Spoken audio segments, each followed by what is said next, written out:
तथा youth India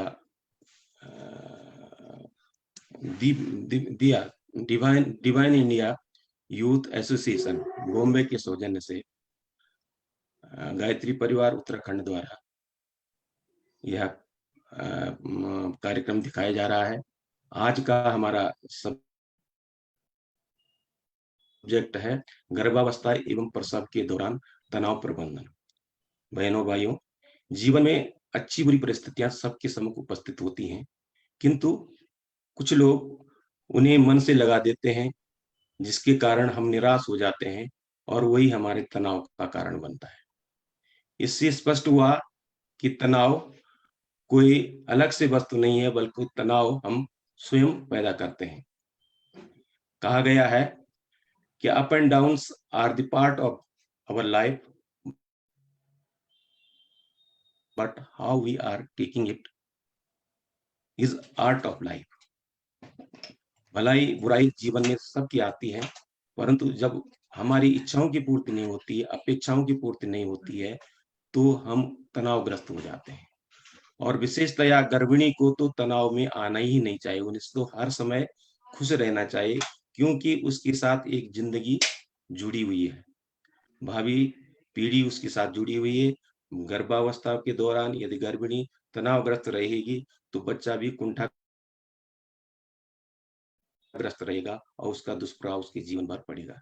तो इस संबंध में तथ्यपरक और विज्ञान परक जानकारी देने के लिए आज हमारे साथ जुड़ रही हैं गुजरात से डॉक्टर श्रीमती अल्पाशा, जो एमडी गायनेकोलॉजिस्ट हैं और विगत 20 वर्षों से अपने निजी चिकित्सालय में कार्यरत हैं।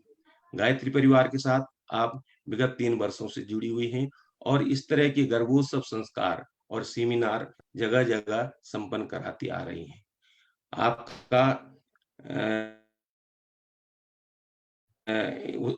उद्देश्य स्कूल कॉलेजों में लड़कियों के लिए हेल्थ केयर में अनेकों प्रकार के लेक्चर देने का भी है और ये देती आ रही है। तो मैं आपको आज के मुख्य वक्ता डॉक्टर अल्पा साहब को नम्रता के साथ उद्बोधन हेतु आमंत्रित करता हूँ। डॉक्टर अल्पा साहब। नमस्कार भैया, आपका बहुत बहुत आभार। धन्यवाद दीदी। सबको जय गुरुदेव। एक बार गायत्री मंत्र बोल के हम सेशन की शुरुआत करते हैं। ओम भूर्भुवः स्वः तत्सवितुर्वरेण्यं भर्गो देवस्य धीमहि धियो यो नः प्रचोदयात्। आप सब पिछले कुछ दिनों से आप सबको हम सब जानकारी देते हैं कि कैसे आप एक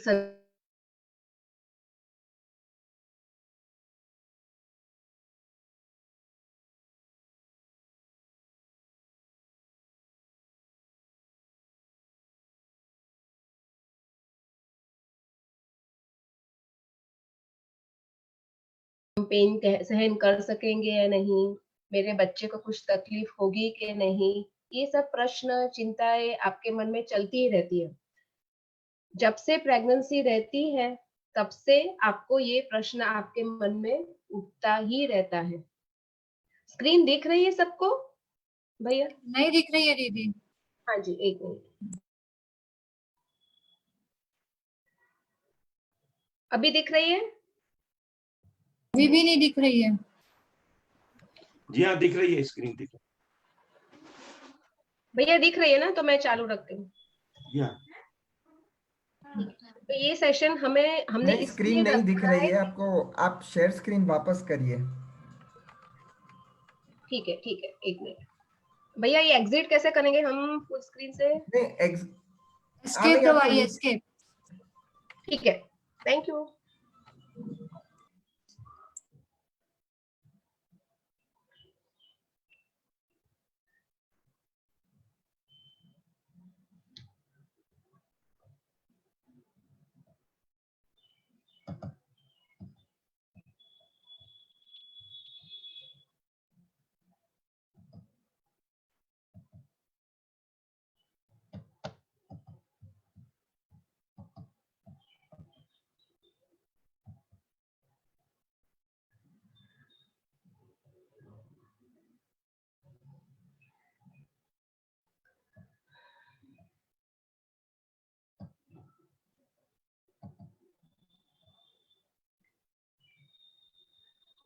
अभी सबको दिख रही है स्क्रीन?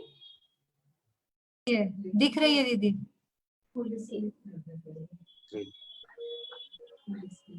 अगर हो सके तो फुल स्क्रीन कर दीजिए। ठीक है, हाँ हो गया, अभी दिख रहा है? जी जी जी, बहुत अच्छा। ओके, ठीक है। तो आप ये सेशन के अंत में मैं चाहूंगी कि आपका डर, आपकी चिंता दूर हो जाए, आपका जो भी डिलीवरी की प्रोसेस के बारे में जो भी प्रश्न है उनके सबके आंसर्स मैं दे सकूं। मैं गुजराती हूँ और मेरा हिंदी थोड़ा गुजराती की तरह मैं बोलूंगी, तो आप मुझे क्षमा करना। आपको कोई शब्द समझ में नहीं आए तो आप बाद में मुझे पूछ लेना। तो सबसे पहले हमें अपने मन से कई विचार, कई अपने जो आइडियाज है वो दूर करने हैं। सबसे पहले हमें एक शब्द है जिसको हमें चेंज करना है। हम लेबर पेन्स क्या है? लेबर पेन्स वो है जिसके कारण दर्द होने से हमारा बच्चा हमारी गोद में आता है। वो एक प्रोसेस है जिससे बच्चे की डिलीवरी होती है। लेकिन हम जब लेबर शब्द सुनते हैं तो हमें दिमाग में क्या आता है? लेबर यानी मजदूरी, बहुत कड़ी मेहनत करनी पड़ेगी, बहुत पसीना करना पड़ेगा, चिल्लाएंगे, डॉक्टर चिल्लाएंगे, मैं चिल्लाऊंगी, सिस्टर चिल्लाएंगी। ये सब आपके मन में यही विचार आते हैं क्योंकि यही सब आपने सुना है, आपने मूवीज में देखा है, आपने सीरियल्स में देखा है। तो हम क्या करेंगे कि अपना जो शब्द है लेबर वो हम चेंज करने की कोशिश करेंगे। तो आप सोचो कि ये जो प्रोसेस है, ये जो डिलीवरी का प्रोसेस है, उसके बाद क्या होने वाला है? आपका छोटा सा नन्हा सा प्यारा सा बच्चा आपकी गोद में आने वाला है। तो आपके लिए ये प्रोसेस कैसा होगा? एक आह्लादक अनुभव होगा, एक डिवाइन प्रोसेस होगा। तो हमें क्या करना है? हमें ये नहीं कहना है कि मुझे लेबर पेन्स हो रहे हैं या लेबर जर्नी है मेरी। आपको ये सोचना है कि मेरी ये जर्नी डिवाइन होने वाली है, बहुत सुंदर होने वाली है। ये विचार आपको करना है, आपके माइंड में, आपके मन में विचार को बदलना है। तो वो सोचना है कि ये प्रोसेस, ये थोड़ी मेहनत करने से मेरे हाथ में मेरा सुंदर बच्चा आने वाला है, यही सोच के आपको आगे बढ़ना है। अभी हम जानते हैं कि अगर जब भी बोर्ड की एग्जाम्स हो तो 1 महीने में तैयारी करके कोई बच्चा एग्जाम नहीं दे सकता है। उसको 1 साल, और 12th के लिए तो कई बार 2 साल मेहनत करनी पड़ती है, तब जाके वो तैयार होता है और बोर्ड के एग्जाम्स दे सकता है या एंट्रेंस एग्जाम्स दे सकते हैं। तो हम क्या करने जा रहे हैं? हम तो एक आत्मा को जन्म देने वाले हैं, तो उसकी तैयारी पहले से करनी पड़ेगी। जैसे हम कोई पूजा अपने घर हो या यज्ञ हो तो हम पहले 5-7 दिन से सब साफ सफाई करते हैं, सामग्री लाते हैं, सामग्री की तैयारी करते हैं। तो इसी तरह से हम ये डिलीवरी के लिए हमें 9 महीने तैयारी करनी है। एक ही महीना में तैयारी करके हम तैयार नहीं होने वाले हैं। तो हम आज समझेंगे कि पहले 8 महीने में हमें क्या करना है और हम 9वें महीने में हमें क्या करना है। अभी जो ये 8 महीने की जर्नी है उसमें हम क्या क्या ध्यान देना है? आयुर्वेदा में इसे हम उसको बोलते हैं कि सुख प्रसव, अच्छी तरह से डिलीवरी करने के लिए आहार विहार, योगा, प्राणायाम और औषधियां, इन 5 चीजों का ध्यान रखना चाहिए। तो आज मैं आपको मॉडर्न मेडिसिन और आयुर्वेदा का दोनों का थोड़ा थोड़ा बताऊंगी जिसका आप ध्यान रख सकते हो। अभी हम पहले समझेंगे कि आहार यानी आपके डाइट में आप क्या ध्यान रखोगे। संगीता जी ने हमें आपको बहुत अच्छा समझाया है, आपको क्या खाना चाहिए, क्या कैसे खाना चाहिए। उसी में उसी में थोड़ी चीजों को मैं फिर से दोहराऊंगी कि डिलीवरी के प्रोसेस के लिए आपको एनर्जी चाहिए, आपको शक्ति चाहिए। तो आपको शक्ति बढ़ाने वाली चीजें ज्यादा खानी चाहिए और खास करके 9वें महीने में वो चीजें आपको ज्यादा खानी चाहिए क्योंकि आपकी शक्ति से, आपके धक्के से बच्चे का डिलीवरी होने वाली है। डॉक्टर्स तो इंजेक्शंस लगाएंगे, डॉक्टर्स आपको ड्रिप देंगे, लेकिन शक्ति तो आपकी ही काम करेगी। तो आपको शक्ति इकट्ठी करके रखनी है। तो इससे आपको शक्ति बढ़ाने वाली चीजें खानी है। तो संगीता दीदी ने बताया था कि शक्ति बढ़ाने वाली चीजें किसमें होती है? इसमें कार्बोहाइड्रेट्स होते हैं, जैसे गेहूं, बाजरा, मकाई, कई फ्रूट्स, फिर प्रोटीन वाले जो हम बोलते हैं चना है, मूंग है, उस सबसे आपको एनर्जी मिलती है। उसको आपको ज्यादा लेना चाहिए। एक बात मैं बताऊंगी कि फ्रूट्स खाने से, सब फ्रूट्स खाने से आपको विटामिन मिनरल्स मिलते हैं, लेकिन कई फ्रूट्स ऐसे हैं जिससे आपको ज्यादा शक्ति मिलती है, जैसे बनानास, जैसे आम, जैसे चीकू। जो मीठे फ्रूट्स होते हैं उसमें ज्यादा कार्बोहाइड्रेट होती है और उसमें से आपको ज्यादा शक्ति मिलती है। तो आपको हो सके तो सीजन के मुताबिक हर रोज एक ऐसा फ्रूट खाना चाहिए, और 9वें महीने में तो ज्यादा बनाना, अगर आम का सीजन हो तो ज्यादा आम खाने चाहिए जिससे आपको ज्यादा शक्ति मिले। दूसरी एक आहार में आप ये ले सकते हो कि जो जो ऐसा खाना जो आपकी फ्लेक्सिबिलिटी बढ़ाए। फ्लेक्सिबिलिटी यानी लचक। प्रेगनेंसी के हॉर्मोन्स के कारण आपके जो जॉइंट्स होते हैं, जिसको हम बोलते हैं सांधे जो होते हैं, उसमें थोड़ी लचक आ जाती है, जिससे पेट अच्छी तरह से बड़ा हो सके, जिससे डिलीवरी के टाइम पे थोड़ी सहूलियत हो। तो ये जो फ्लेक्सिबिलिटी है उसको आपको अच्छी तरह से मेंटेन करना है। कई बार क्या होता है कि आप उठने में, बैठने में, काम करने में सही तरीके से आपकी बॉडी को फ्लेक्स नहीं करते, उसकी वजह से थोड़ा सूजन आ जाती है, जिसको हम इन्फ्लेमेशन बोलते हैं। तो आपको ऐसा खाना चाहिए जिससे आपकी फ्लेक्सिबिलिटी बनी रहे और सूजन नहीं आए। उसके लिए इम्पोर्टेंट है कि ओमेगा 3 फैटी एसिड्स वाली चीजें, जैसे टोफू, दूध, अखरोट, पंपकिन सीड्स, फ्लैक्स सीड्स, ये थोड़ी थोड़ी मात्रा में सब लेना चाहिए। दूध तो आपको बोला ही है, दूध और दूध की प्रिपरेशन आपको रोज लेनी है। फिर दालचीनी, हल्दी, अदरक, वो भी थोड़ी थोड़ी मात्रा में आपको रोज लेना है। हल्दी और घी, गाय का घी डाल के दूध हो सके तो आपको हर रोज थोड़ा थोड़ा लेना है, उससे आपको सूजन कम होगी, आपको फ्लेक्सिबिलिटी ज्यादा होगी। कैल्शियम वाला खाना तो आपको खाना ही है, आपको समझाया हुआ है। फिर दूसरी एक चीज है कि आपको कॉन्स्टिपेशन नहीं रहना चाहिए, कब्ज जिसे कहते हैं वो बिल्कुल नहीं रहना चाहिए। उसके लिए आपको फ्रूट्स खाने हैं ज्यादा, फाइबर वाली डाइट ज्यादा लेनी है, फ्रूट्स लेने हैं आपको ज्यादा। आपको जो कार्बोहाइड्रेट, गेहूं है, बजरा है, उसको एकदम छोटा नहीं पीसना चाहिए, दरदरा रखना है, तो उससे भी आपका कॉन्स्टिपेशन नहीं रहेगा। आप हल्का हल्का गुनगुना पानी पी सकते हैं, और जरूरत पड़े तो आप त्रिफला भी ले सकते हैं।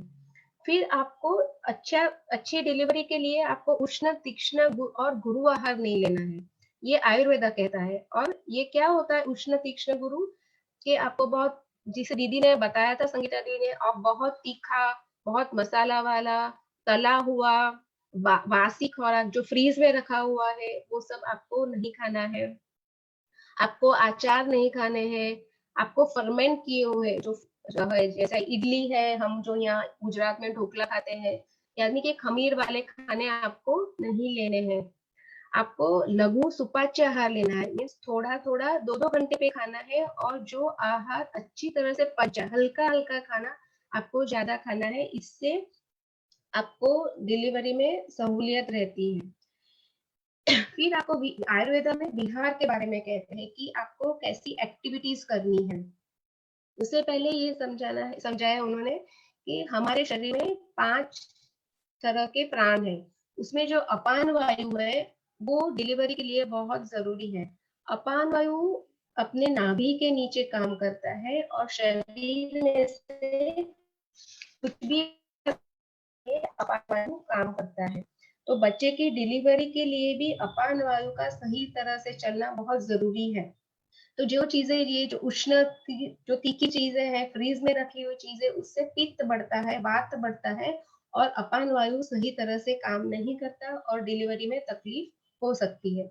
उसी तरह से उन्होंने बोला है कि बहुत जोर से एक्सेसिव एक्सरसाइज करने से, जैसे आप जोर से दौड़ना, जोर से साइकिलिंग करना, ऐसी जोर वाली एक्सरसाइज आपको नहीं करनी है। आपको कल जो योगा सिखाएंगे उसमें सूक्ष्म योगा सिखाएंगे, और धीरे धीरे जो योगा कर सकते हो वही आपको करना है। आपको बहुत भारी काम, जोर से बहुत भारी वजन उचकना, भारी भारी कपड़े धोना, वो सब काम आपको नहीं करना है। आपको हल्का फुल्का काम करते रहना है। फिर आपको अगर यूरिन पास करने जाना हो, आपको अगर टॉयलेट करने जाना हो, तो उसको रोकना नहीं चाहिए। जैसे आपको लगे कि मुझे जाना है, आपको करके आना चाहिए, नहीं तो उससे भी अपान वायु का निरोध हो सकता है।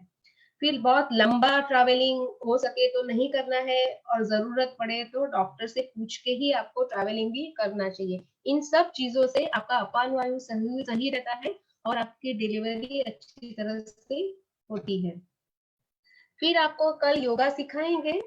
तो योगा आपको क्यों करने हैं, आपको हो सके तो जब से आपको पता चले कि आप प्रेग्नेंट हो तब से आपको योगा चालू करने हैं, ताकि क्या होता है कि आपकी फ्लेक्सिबिलिटी, आपकी जो लचक है वो बनी रहे और डिलीवरी के टाइम पे सहूलियत रहे। योगा से आपका जो डिलीवरी का प्रोसेस है उसका टाइम पीरियड कम हो जाता है, आपकी डिलीवरी जल्दी हो जाती है। तो योगा रेगुलरली आपको करना चाहिए। फिर हम कहते हैं कि डिलीवरी, आप हमने बात की कि लेबर पेन्स होते हैं, पेन होता है, तो हम समझेंगे कि पेन क्यों होता है। अगर समझ लो कि आपने कोई भारी वजन उचका, तो वो भारी वजन आप उचकेंगे तो थोड़ी देर के बाद आपको आपके स्नायु में, हाथ पैर के स्नायु में थोड़ा थोड़ा पेन होने लगेगा, क्योंकि आपको आदत नहीं है इतना वजन उचकने की। तो ये आपको पेन होगा। तो आपको ये पेन सहन करने की कैपेसिटी को बढ़ाना है, क्योंकि जब लेबर पेन्स होते हैं तब यूट्रस के स्नायु कॉन्ट्रैक्ट होते हैं, सिकुड़ते हैं, पेट के स्नायु भी कॉन्ट्रैक्ट होते हैं, बैक आपकी जो पीठ के स्नायु है वो भी कॉन्ट्रैक्ट होते हैं, सिकुड़ते हैं, क्योंकि ये यूट्रस के स्नायु जब कॉन्ट्रैक्ट हो गए तो वो बच्चे को नीचे से धक्का मारते हैं। तो स्नायु जब कॉन्ट्रैक्ट होते हैं तब पेन होता है। जिस तरह से आपने भारी वजन उचका और आपको पेन हुआ, तो आपको क्या करना है, आपको ये 9 महीने के दौरान धीरे धीरे आपको ये पेन, ये दुख सहन करने की कैपेसिटी बढ़ानी है, आपको सहन शक्ति बढ़ानी है। तो वो आप कैसे करेंगे, जैसे मैंने बोला कि आपको योगा करने हैं। क्यों ऐसा हो सकता है, आप ये सोचो कि जो पहलवान होते हैं जो भारी वजन उचकते हैं, आपने देखा है वेट लिफ्टिंग करते हैं जो ओलंपिक्स में, वो 100 किलो, 150 किलो, 200 किलो का वजन एकदम उचक लेते हैं। लेकिन ये सब एक ही दिन में या एक ही सप्ताह में नहीं हुआ है, वो 4-5 साल ट्रेनिंग करते हैं, धीरे धीरे धीरे वजन बढ़ाते हैं, तब जाके वो इतना सारा वजन उठा लेते हैं।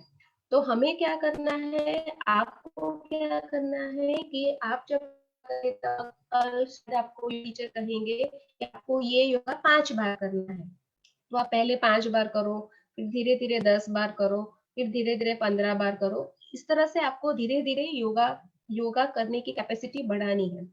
उसी तरह से योगा में आपको पोस्चर होल्ड करने के लिए बोलते बोलते हैं कि आप 5 गिनने तक यही पोस्चर में रहो, फिर आप धीरे धीरे वो 10 गिनने तक वो पोस्चर में रह सकते हो, फिर आप 15 गिनती तक आप उस पोस्चर में रह सकते हो।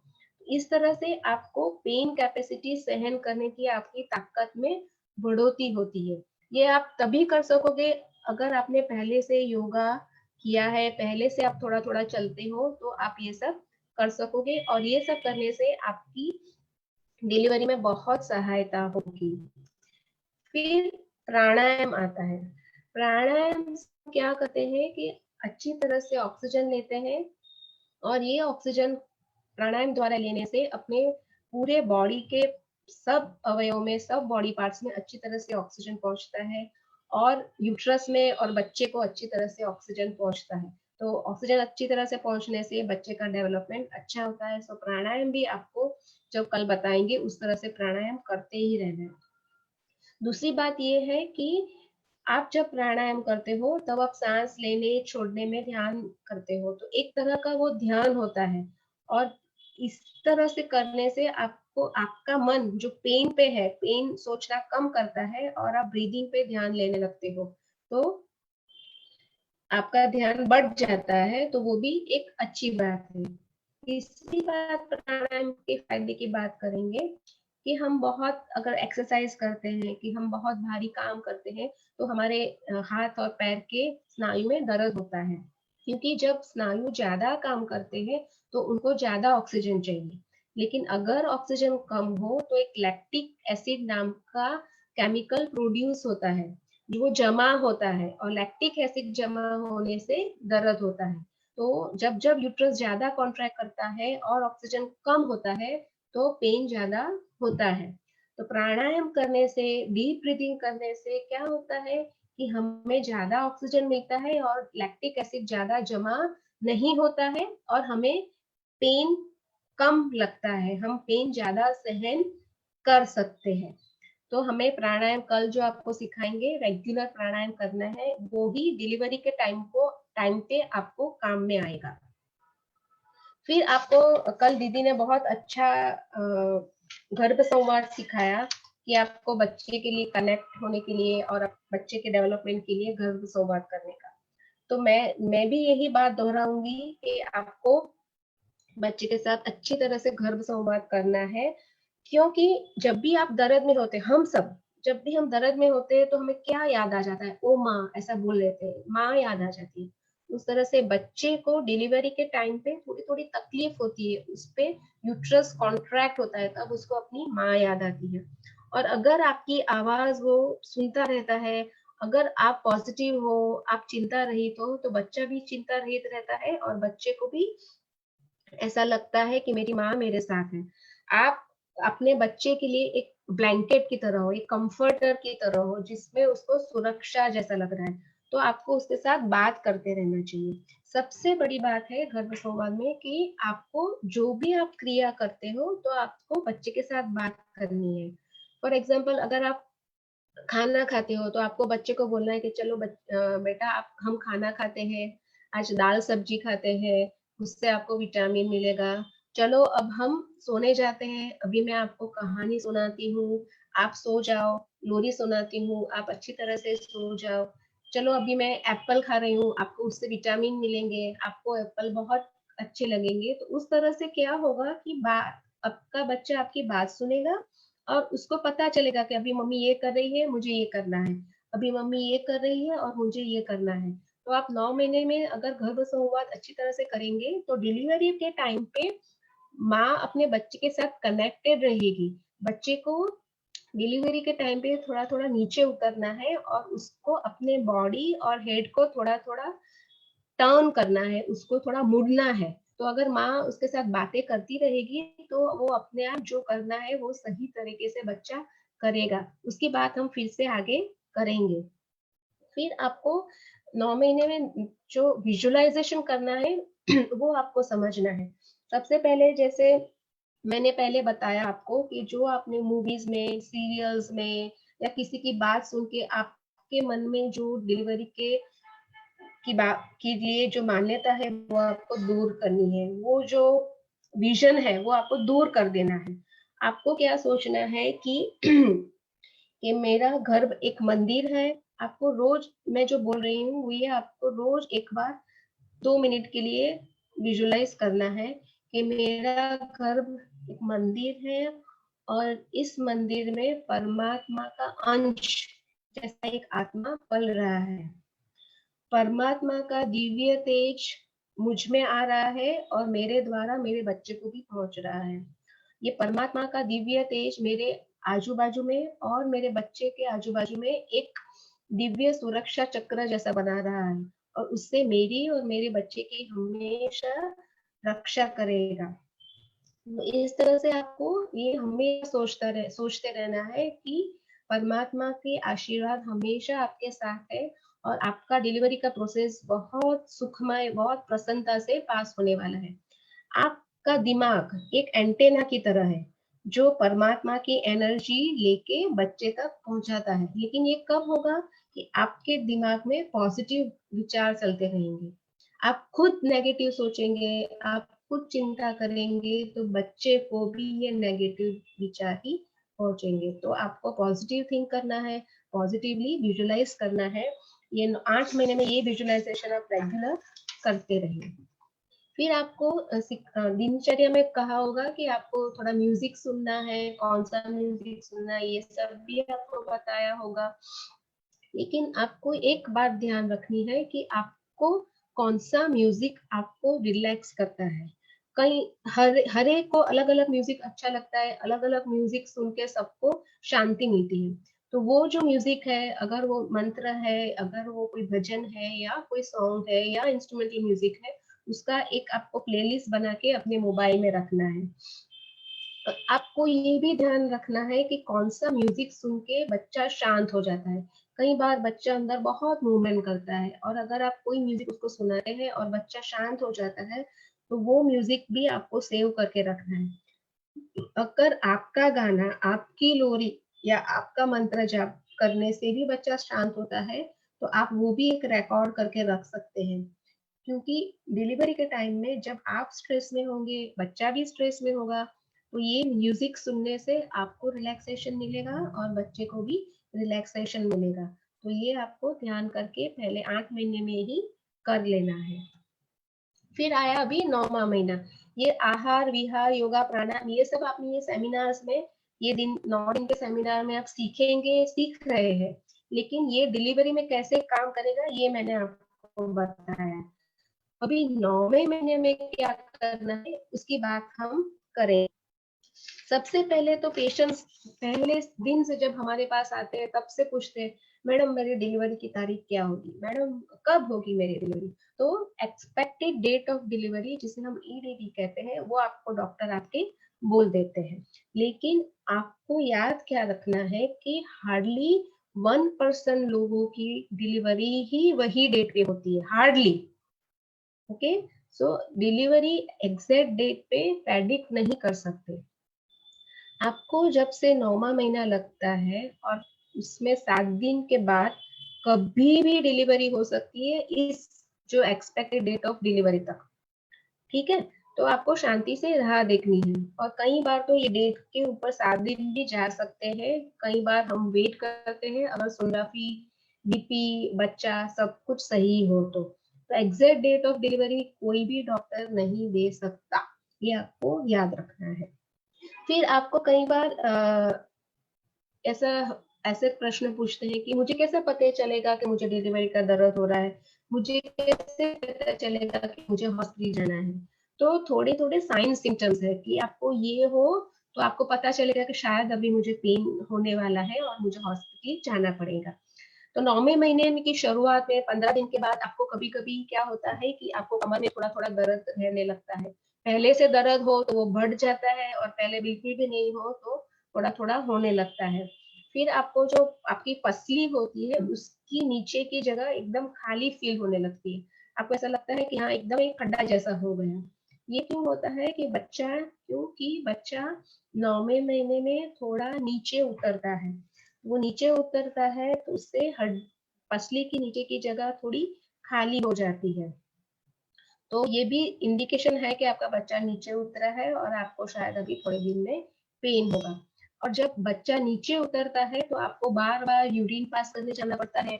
आपको यूरिन पास करने में तकलीफ भी पड़ती है, आपको चलने में तकलीफ पड़ती है, आपको उठने बैठने में तकलीफ पड़ने लगती है। तो ये बताता है कि आपको शायद अभी लेबर पेन्स होंगे क्योंकि आपका बच्चा धीरे धीरे नीचे उतर रहा है। लेकिन ये जरूरी नहीं है कि आज ऐसा हुआ और कल पेन होगी। 10 दिन में हो सकता है, 15 दिन में हो सकता है और कभी शायद पेन न भी हो। फिर आपको जब पीरियड्स में होते हैं उस तरह का पेन पेट में हो सकता है। आपको जो कमर में दर्द है वो आगे धीरे थोड़ा थोड़ा आगे आता है और नीचे की और वो पेन जाता है। पीछे से आगे जो पेन आता है उस वो भी एक लेबर पेन की निशानी है। लेबर पेन जब होते हैं तो थोड़े थोड़े घंटे 2 घंटे में एक बार होते हैं, फिर धीरे धीरे उसकी फ्रिक्वेंसी बढ़ती है, वो जल्दी जल्दी आने लगते हैं। पहले घंटे में एक बार, फिर आधे घंटे में, फिर 15 मिनट के बाद वो धीरे धीरे बढ़ते हैं। तो ये भी लेबर पेन्स की निशानी है। कई बार पानी गिरता है। अभी पानी 2 तरह के होते हैं। यूजुअली 9वें महीने में जाले जैसा सफेद जो पानी गिरता है वो पानी नहीं कहते हैं, वो एक निशानी है कि आपको अभी लेबर लेबर पेन्स होंगे। तो व्हाइट जाले जैसा पानी से आपको चिंता नहीं करनी है। लेकिन आप जैसे नल खोलो और जैसे पानी निकलता है एकदम ट्रांसपेरेंट वाटर और पूरे आपके कपड़े गीले हो जाते हैं, तो उसका वो इंडिकेशन है कि आपकी बैग ऑफ वाटर्स टूट गई है और आपको हॉस्पिटल जाना है। कभी कभी आपको थोड़ा थोड़ा ब्लीडिंग होता है, वो भी लेबर पेन्स की ही निशानी है और आपको हॉस्पिटल जाना है। फिर हम समझेंगे कि stages of labour. Stages of labour 4 stages होते हैं।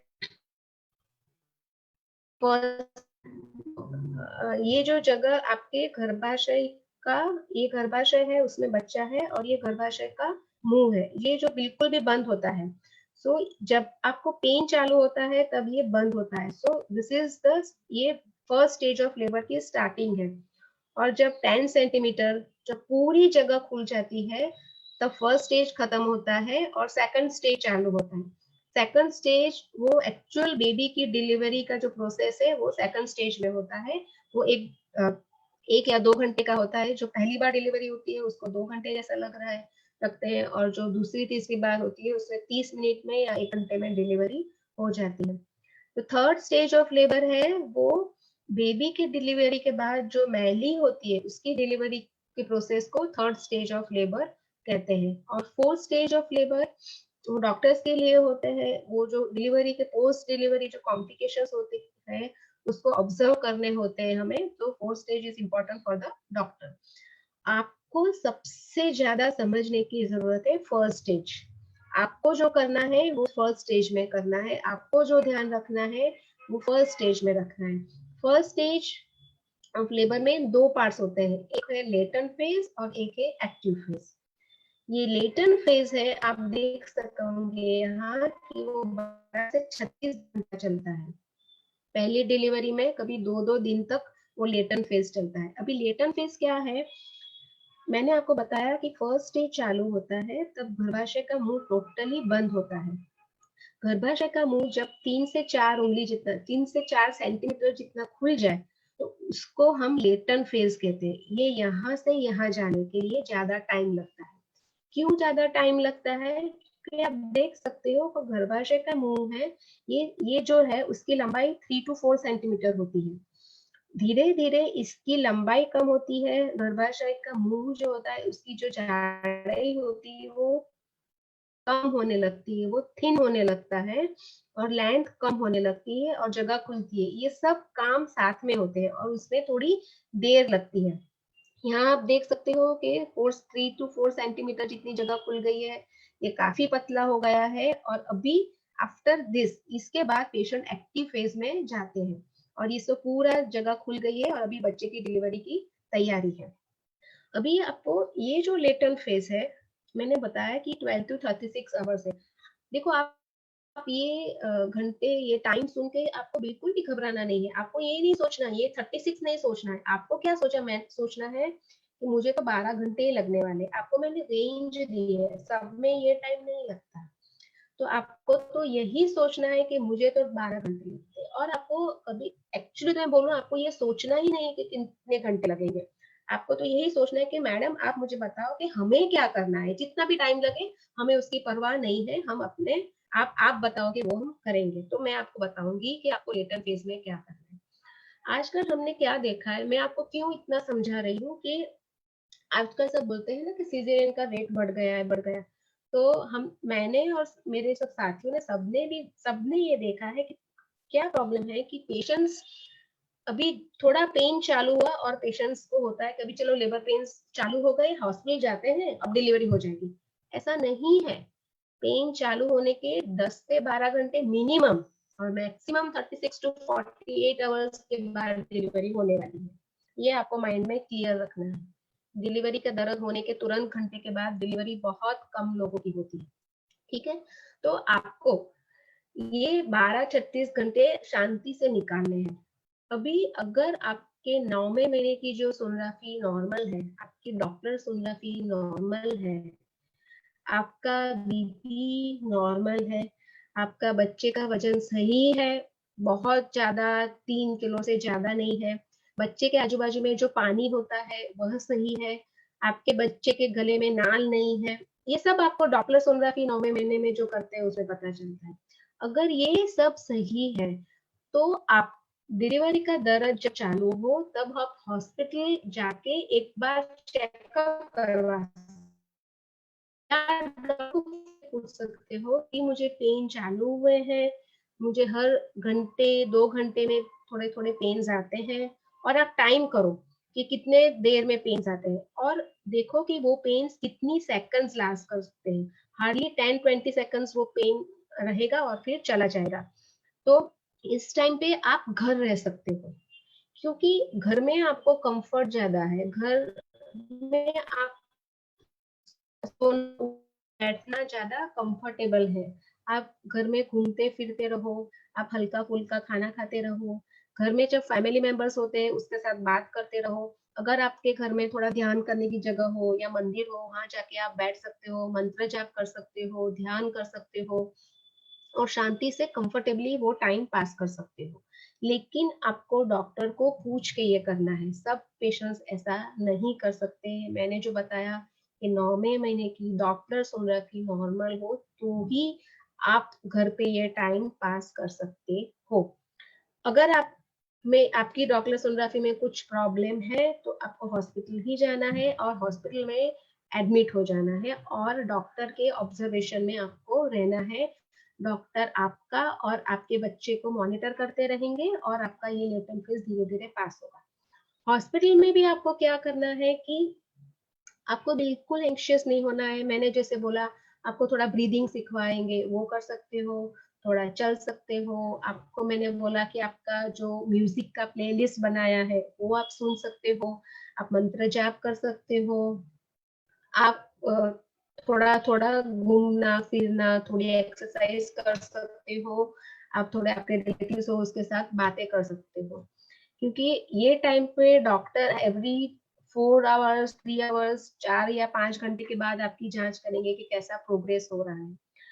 एक्चुअली आइडियली स्पीकिंग ये जो टाइम है लेटेंट फेज में, इसमें यूजुअली हम कोई इंजेक्शंस या ड्रिप नहीं देते हैं, लेकिन क्योंकि इंजेक्शंस इस टाइम पे काम नहीं करते हैं और ड्रिप्स देने से क्या होता है कभी कभी कि बहुत ज्यादा पेन चालू हो जाता है और जगह नहीं खुलती है, क्योंकि इसको तो ये थिक सर्विक्स है, उसको थीन होना है। ये थीन होने हुए भी नहीं होता है तो ये जगह खुलती ही नहीं है और बहुत पेन चालू हो जाएगा, जगह नहीं खुलेगी तो बच्चा नीचे नहीं उतरेगा और बच्चे को प्रेशर ज्यादा आएगा और बच्चे की धड़कन कम हो जाएगी। तो यूजुअली डॉक्टर्स इस टाइम पे ड्रिप्स और इंजेक्शंस देते नहीं हैं। लेकिन प्रॉब्लम क्या होता है कि आप हॉस्पिटल में एडमिट हो गए, आपको और पेशेंट्स को और रिलेटिव को धीरज नहीं रहती है। डॉक्टर आप देते क्यों नहीं, डॉक्टर आप इंजेक्शन क्यों नहीं लगाते, डॉक्टर आप ड्रिप क्यों नहीं चालू करते, तो आप डॉक्टर के पीछे पड़ जाते हो। तो आपको ये नहीं करना है। मैं आगे आपको बताऊंगी कि आपको क्या डॉक्टर के साथ क्या करना है, डॉक्टर के साथ कैसे बात करनी है, मैं आपको सिखाऊंगी, वो भी बहुत इंपॉर्टेंट है। तो आपको एकदम शांति रखनी है, आपको जो हमने बोला वही आपको करना है और इस टाइम को आपको एकदम इजीली एकदम एट ईज पास कर लो। जैसे आप एक्टिव फेज में जाओगे 3 to 4 सेंटीमीटर जगह खुल जाएगी तो डॉक्टर तुरंत आपको इंजेक्शन ड्रिप सब चालू कर देंगे और आपका पेन एकदम अच्छी तरह से बढ़ेगा और आपका लेबर अच्छी तरह से प्रोग्रेस करेगा और आपकी डिलीवरी अच्छी तरह से सही सलामत हो जाएगी। तो आपको ये लेटेंट फेज याद रखना है, आपको क्या करना है ये आप याद रखो, दूसरों को क्या करना है ये आप याद मत रखो। आप अपना काम करो जैसे हमने आपको सिखाया। फिर आप जब 9वां महीना लगता है तब आपको एक विजुअलाइजेशन करना है। क्यों आपको ऐसा विजुअलाइजेशन करना है, क्योंकि आपके मन में जो डर है, क्या होगा, कब होगा, कैसे होगा, मैं सहन कर सकूंगी कि नहीं, बहुत दर्द होगा, ऐसा सब जो आपको डर है उसको आपको विश्वास में बदलना है कि नहीं मैं कर सकूंगी, मेरे बस की बात है और मैं मेरा डिलीवरी प्रोसेस बहुत हंसी खुशी प्रसन्नता से पास करूंगी और नन्हा मुन्ना बच्चा मेरी गोद में जल्दी से आ जाएगा। तो ये करने के लिए आप एक को एक विजुअलाइजेशन करना है, क्योंकि अगर आपका डर चला जाएगा तो आपको पेन सहन करने की आपकी कैपेसिटी इंक्रीज होगी। क्योंकि क्या होता है कि डर या फियर जब होता है तब एक चक्र चक्र बनता है जिसको हम विशियस साइकिल बोलते हैं। अभी आप सोचो कि एक आप छोटे से बच्चे को अगर इंजेक्शन टीका लगाने के लिए ले जाते हो, उसको एक बार अगर उस हॉस्पिटल में टीका लगाया है तो उसको याद रह जाता है कि यहाँ जाके मुझे टीका लगाते हैं। जैसे ही आप वो हॉस्पिटल के पास पहुंचते हो पूरा अपना बॉडी एकदम जकड़ लेता है, एकदम जकड़ लेता है और रोना चालू कर देता है। फिर आप उसका ना हाथ मोड़ सकते हो, ना पैर मोड़ सकते हो, एकदम टाइट कर लेता है। और अगर आप उसका हाथ मोड़ने की कोशिश करते हो तो ज्यादा पेन होता है उसको और ज्यादा वो रोता है। तो इसी तरह से हमारे डर के कारण हम टेंशन, एक जकड़न पैदा करते हैं बॉडी में, और ये जकड़न पैदा करने से आपको पेन ज्यादा होता है क्योंकि आपके स्ट्रेस हार्मोन्स बढ़ जाते हैं, और अब स्ट्रेस हार्मोन्स बढ़ने से आपका डर ज्यादा होता है। तो एक चक्र बन जाता है कि डर के कारण टेंशन हुआ, टेंशन के कारण पेन ज्यादा हुआ, पेन के कारण डर ज्यादा बढ़ गया। तो हमको ये जो मूवीज, स्टोरीज, और किसी के पास हमने सुना है कि बहुत दर्द हुआ, ये हुआ, वो सब हमें भूल जाना है। और हमें क्या विजुअलाइजेशन करना है वो मैं आपको बताती हूँ। 9वें महीने के बाद हर रोज आपको मैं जो अभी बोल रही हूँ वो विजुलाइज करना है। अब सब शांति से बैठो, आंख बंद करो, और मैं जो बोलती हूँ और सुनो और याद रखो। आपको ये सोचना है कि अभी मुझे थोड़े थोड़े पेन्स हो रहे हैं, 1-2 घंटे में थोड़ा थोड़ा दर्द आ रहा है, और मेरी 9वें महीने की सोनोग्राफी टोटली सही थी, नॉर्मल थी। इसलिए अभी मैं थोड़ा थोड़ा पेन घर पे सहन कर रही हूँ, मैं घूम फिर रही हूँ, मैं हल्का हल्का खाना खा रही हूँ, मैं थोड़ा म्यूजिक सुन रही हूँ, मैं मंत्र जाप कर रही हूँ, और धीरे धीरे मेरा पेन बन रहा है। जैसे मुझे आधे आधे घंटे में पेन आने लगे तो मैं डॉक्टर के पास हॉस्पिटल पहुंच जाती हूँ। मैं वहां जाती हूँ तो सिस्टर मुझे लेबर रूम में ले जाते हैं, वहां डॉक्टर आते हैं और सब जांच करते हैं और बोलते हैं कि नहीं, आपका बच्चा सही है, आपका बीपी सही है, और आपकी जगह भी अच्छी तरह से खुल रही है। तो फिर मुझे जो रूम है वहां ले जाते हैं और मुझे वहां लेटाते हैं, मुझे इंजेक्शन चालू करते हैं, मैं लेट जाती हूँ, मैं जैसे मुझे सेमिनार में सिखाया था उस तरह का मैं ब्रीदिंग करती हूँ, मैं मंत्र जाप करती हूँ, मैं अच्छा म्यूजिक सुन रही हूँ, मैं थोड़ा थोड़ा चल रही हूँ, और मेरा पेन थोड़ा थोड़ा बढ़ रहा है, और मैं बहुत अच्छी तरह से पेन सहन कर रही हूँ। और बीच बीच में आकर सिस्टर और डॉक्टर जांच करके जाते हैं, और वो बताते हैं कि बहुत अच्छी तरह से तुम्हारा डिलीवरी प्रोसेस बढ़ रहा है, आपका बच्चे की धड़कन बहुत सही है, जगह भी बहुत अच्छी तरह से खुल रही है, और मैं बहुत खुशी महसूस करती हूँ क्योंकि थोड़ी देर में मेरा बच्चा मेरे हाथ में आने वाला है। जैसे पेन बहुत बढ़ जाता है और मेरी जगह पूरी खुल जाती है, तो फिर मुझे वो लोग लेबर रूम में ले जाते हैं। लेबर रूम में मुझे जोर से धक्का मारने के लिए कहते हैं, जो ब्रीदिंग करने के लिए कह रहे हैं, जो मैं सीखी हूँ, जो मैंने प्रैक्टिस किया है उस तरह से मैं करती हूँ, और अच्छी तरह से बच्चे की डिलीवरी हो जाती है, और नन्हा मुन्ना सा प्यारा सा बच्चा मेरी गोद में आ जाता है, और मैं और मेरा बच्चा बहुत सलामत है और बहुत खुश है। तो ये विजुअलाइज सब अपनी आंखें खोलिए, और ये विजुअलाइजेशन आपको रोज 9वें महीने में करना है।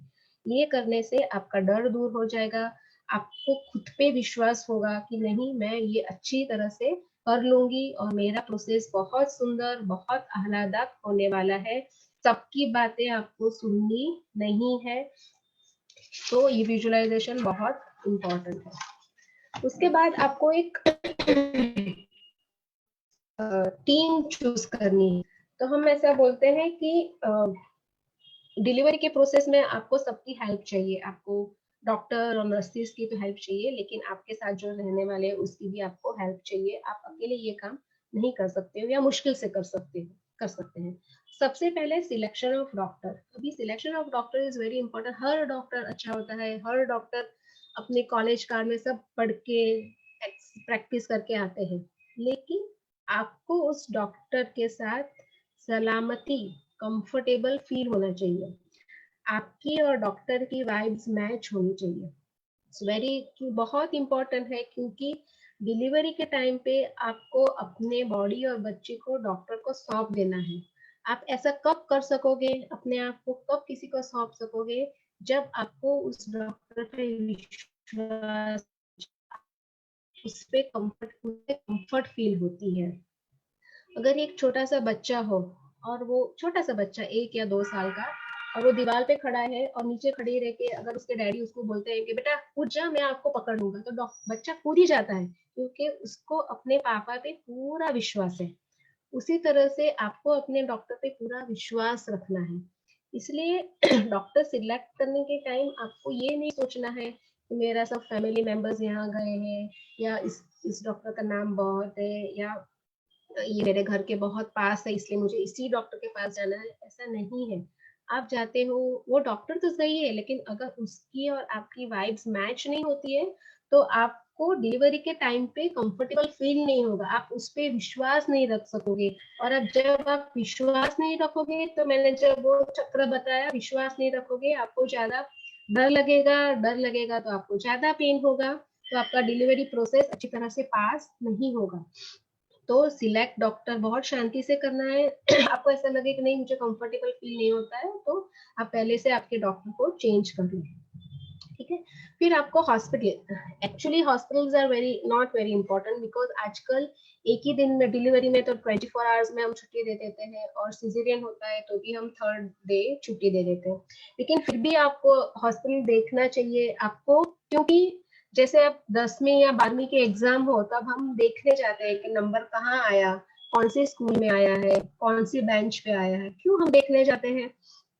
क्योंकि वैसे भी तो बोर्ड एग्जाम्स का डर होता है, और ऊपर से एक नई जगह पे जाके एग्जाम देना तो और एक ज्यादा डर होता है। तो अगर आपने हॉस्पिटल देखा है, अपने आपको डॉक्टर से कोई से रिक्वेस्ट करके लेबर रूम देख सकते हो, आपको कौन सा रूम चाहिए वो देख सकते हो, आप सिस्टर से मिल लेते हो लेबर रूम की, तो आपको थोड़ी फेमिलियरिटी फील होगी।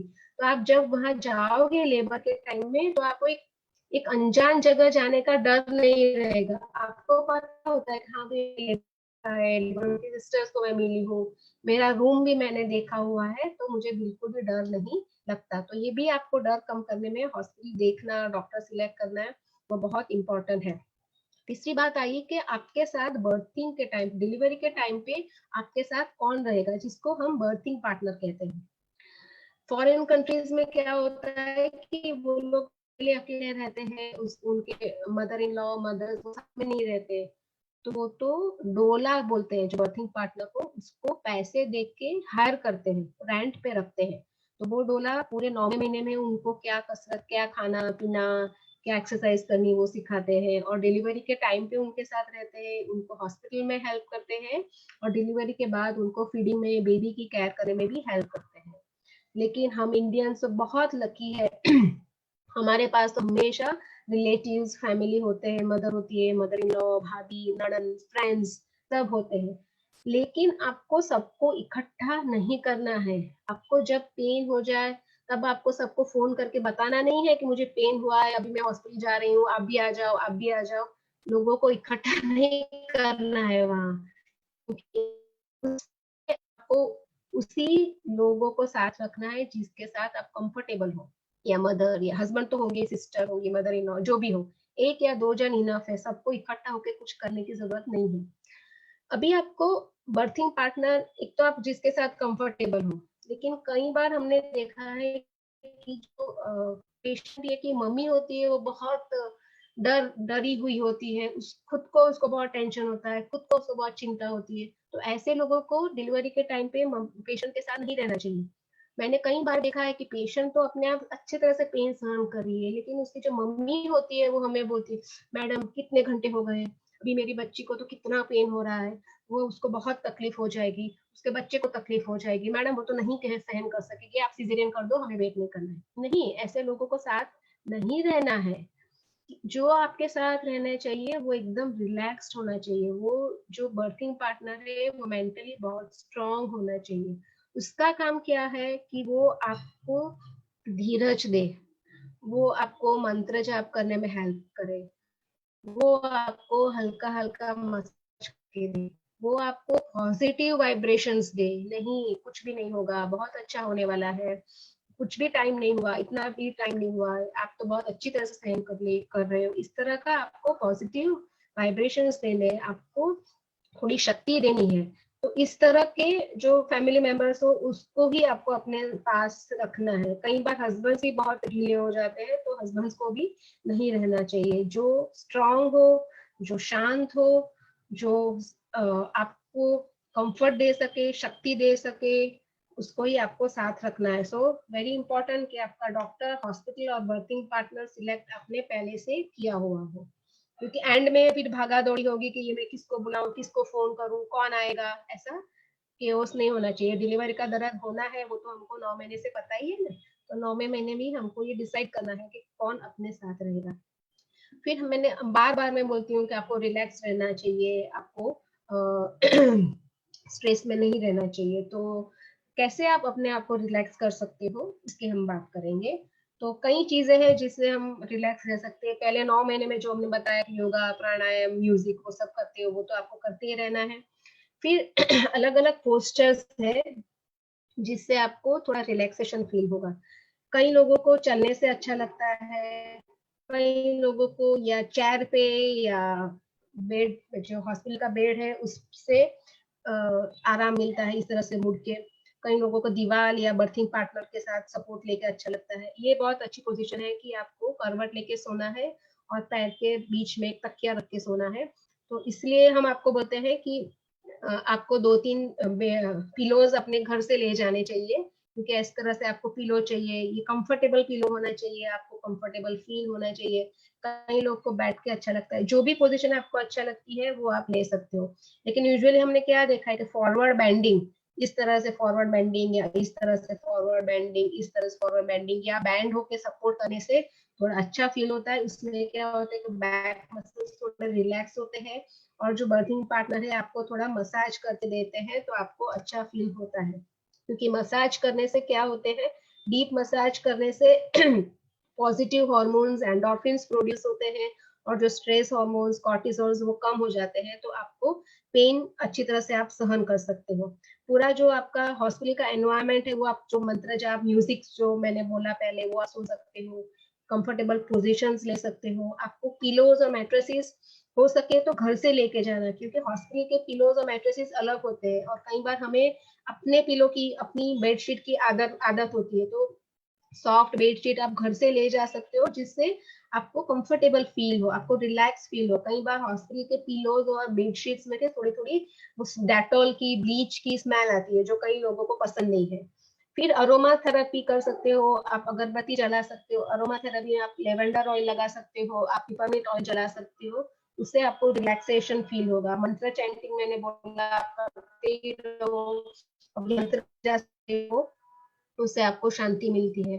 फिर ये 3 चीजें हैं जो आप डॉक्टर्स के पूछ से कर सकते हो। एपिडुरल एनेस्थीसिया है कि एक बाल जैसी सुई आपके कमर में डालते हैं, और उससे आपको पेन सहन करने, पेन कम कर देते हैं। आपको सहन नहीं करना पड़ता, आपको पता नहीं चलता है कि ये पेन हो रहा है, तो उसको एपिडुरल एनेस्थीसिया कहते हैं। ये एनेस्थेटिस देते हैं, तो आपको डॉक्टर के साथ पहले से बात करनी होती है। सिर्फ एक बात मैं कहूंगी कि एपिडुरल एनेस्थीसिया देने से इंस्ट्रूमेंटेड डिलीवरी यानी कि वैक्यूम फोर्सेस डिलीवरी ज्यादा होती है, वो एक उसकी साइड इफेक्ट है। वो आपको सोच के आपके डॉक्टर के साथ बात करके करना है। आजकल हिप्नोसिस चल रहा है, हिप्नोसिस एक्सपर्ट के साथ आप बात करके हिप्नोसिस ले सकते हो, डिलीवरी करवा सकते हो। हाइड्रोथेरेपी मीन्स एक टब में, बड़े से टब में गुनगुना पानी होता है, और जो प्रेग्नेंट लेडी है उसमें बैठ जाती है। तो ये गुनगुने पानी से थोड़ा अच्छी तरह से पेन अच्छी तरह से सहन कर सकते हो। और बेबी की डिलीवरी पानी में ही होती है, क्योंकि बेबी यूट्रस में पानी के थैली में ही होता है, तो वो एक नॉर्मल एनवायरनमेंट में ही उसका जन्म होता है और अच्छी तरह से डिलीवरी होती है, ऐसा बोलते हैं। आप वो सब ट्राई कर सकते हो अगर आपके सिटी में अवेलेबल हो तो। फिर बाद में अब हम देखेंगे कि ब्रीदिंग कैसे करना है। आपको डीप ब्रीदिंग, 3 टाइप के ब्रीदिंग आपको मैं सिखाऊंगी आज। डीप ब्रीदिंग मीन्स आपको ड्यूरिंग डिलीवरी, आपको ड्यूरिंग प्रेगनेंसी, वो जो 9 महीने में आपको डीप ब्रेथ्स लेने हैं। डीप ब्रेथ लेने में क्या होगा कि आपको बच्चे को, आपके यूट्रस के और आपको खुद को ज्यादा ऑक्सीजन मिलेगा, तो उसको, उससे आपको रिलैक्सेशन फील होगा। तो जितने काउंट आपको नाक से ब्रेथ अंदर लेना है और नाक से ब्रीदिंग बाहर करना है। जितने काउंट आप अंदर लेते हो उतने काउंट आपको बाहर लेने। फॉर एग्जाम्पल, अगर 5 गिनने तक श्वास अंदर लो और 5 गिनने तक आप बाहर निकालो, उस तरह से आप करते रहो। धीरे धीरे 5 की गिनती से बढ़ा के आपको 10, 15, 20 तक पहुंचना है, और आपको रेगुलर ऐसा ही ब्रीदिंग करते रहना है, तो आपको एक आदत, डीप ब्रीथ करने की आदत बन जाएगी। तो ड्यूरिंग पेन्स ऑल्सो आप इस तरह से ब्रीदिंग करोगे तो आपको रिलैक्स्ड फील होगा और आपके बॉडी को, बच्चे को अच्छा ऑक्सीजन मिलेगा। फिर आपको जब पेन्स चालू हो जाते हैं ड्यूरिंग कॉन्ट्रैक्शन, जब आपको पेन्स आते हैं तब आपको क्या करना है, आपको सर्ज ब्रीदिंग करना है। सर्ज ब्रीदिंग क्या है कि उसमें आपको पेट को गुब्बारे की तरह फुलाना है। पेट आप नाभि के पास अपना हाथ रख के पेट को गुब्बारे की तरह फुलाना है। जब आप सांस अंदर लेते हो आपका पेट फूलना चाहिए और फिर आपको सांस बाहर निकालना है नाक से। जितने काउंट तक आप अंदर लेते हो उतने काउंट में आपको बाहर निकालना है। धीरे धीरे आपको ये काउंट्स बढ़ाना है, 15, 17, 20 तक आपको करना है। तो आपको जब आपको पेन्स आते हैं तब आपको ये सर्ज ब्रीदिंग करना है। इससे क्या होगा, आप जब पेट फुलाते हो तो आपके यूट्रस को कॉन्ट्रैक्ट होने में ज्यादा जगह मिलती है और आपको थोड़ा कम पेन महसूस होता है। तो ड्यूरिंग कॉन्ट्रैक्शंस, ड्यूरिंग डिलीवरी के टाइम पे आपको पेन के टाइम पे सर्ज ब्रीदिंग करना है। इसकी प्रैक्टिस आप पहले से 5th मंथ ऑनवर्ड्स चालू कर सकती हो कि 5-5 करो, 10 करो, ऐसा करके आपको धीरे धीरे करना है। लेकिन डीप ब्रीदिंग तो आपको कॉन्स्टेंटली ड्यूरिंग डे, आपको जब भी टाइम मिलता है आपको ये ब्रीदिंग करते रहना है और हमेशा ऐसा ही ब्रीदिंग करो, ऐसे आपको प्रैक्टिस करनी है। फिर बर्थ ब्रीदिंग, जिसको हम जे ब्रीदिंग बोलते हैं, जब आपको पूरी आपको 10 सेंटीमीटर जितनी आपकी जगह खुल जाती है और आपको आप जब लेबर रूम में ले जाते हैं तब आपको ये ब्रीदिंग करना है। इस ब्रीदिंग में क्या करना है, आपको एक ऊंडी सांस नाक से लेनी है और सांस बाहर निकालनी कैसी है, आपको ऐसा सोचना है कि ये जो सांस आप ऊंडी सांस ली और सांस बाहर निकलती है पूरे गले से, फिर फेफड़ों से, पेट से होके पूरी योनि से वो सांस बाहर निकलती है। उस तरह से आप जोर से सांस बाहर निकालते हो नीचे की ओर तो आपके बच्चे को एक धक्का लगता है और बच्चे की डिलीवरी अच्छी तरह से होती है। आपको ये प्रैक्टिस 9वें महीने में करनी है। 9वें महीने में जब आप टॉयलेट जाते हो, स्टूल पास करने जाते हो, तब आपको स्टूल पास करने के टाइम पे ऐसी ब्रीदिंग की प्रैक्टिस करनी है। एक जोर से सांस अंदर लेना है और बाहर निकालने के टाइम आपको ऐसा कोशिश करनी है कि आपके जो बाहर निकल रहा हवा निकल रही है उससे आपको टॉयलेट हो जाए। इस तरह से आप प्रैक्टिस 9th मंथ में कर सकते हो और ये ब्रीदिंग आप डिलीवरी के टाइम पे लेबर टेबल पे जब आपको डॉक्टर बोलते हैं कि अभी आप पुश करो, तब इस तरह से आप ब्रीदिंग करोगे तो आपके बच्चे को और आपको ऑक्सीजन भी अच्छा मिलेगा और आपकी डिलीवरी भी अच्छी तरह से हो सकती है। फिर मैंने जो बोला कि आप पहले आपकी अपनी बात हुई कि आपको सोमा करना है, तो डिलीवरी के टाइम पे जब आप हॉस्पिटल में है तो आप आपको बच्चे को क्या कहना है कि बच्चा अभी 9वां महीना लगा, अब आपको हमारे पास आने का टाइम हो गया है। भी साइंटिफिकली ऐसा प्रूव हुआ है कि बच्चा डिसाइड करता है कि लेबर पेन्स कब होंगे। बच्चा डिसाइड करता है कि अभी मुझे बाहर निकलना है।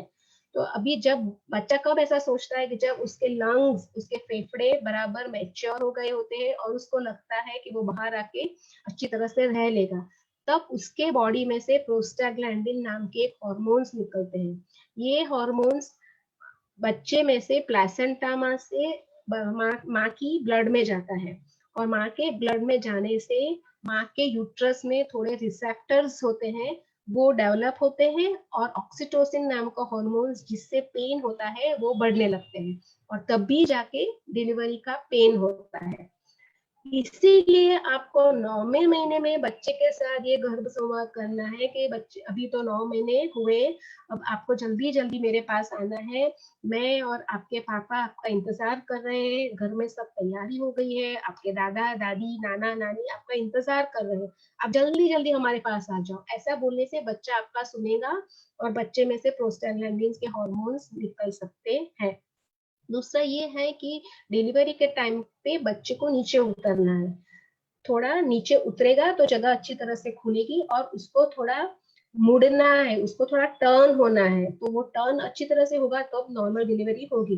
तो अब जब डिलीवरी का दर्द हो रहा है आपको, जब आप हॉस्पिटल में हो, तो आपको पेट पे हाथ रख के बोलना है कि जो भी अभी आपको मेरे पास आने का टाइम बहुत पास आ गया है, आप जल्दी जल्दी नीचे उतरो, आप अच्छी तरह से टर्न हो जाओ, अच्छी तरह से मुड़ लो, जिससे आपकी डिलीवरी जल्दी हो जाए और आप जल्दी मेरे पास आ जाओ।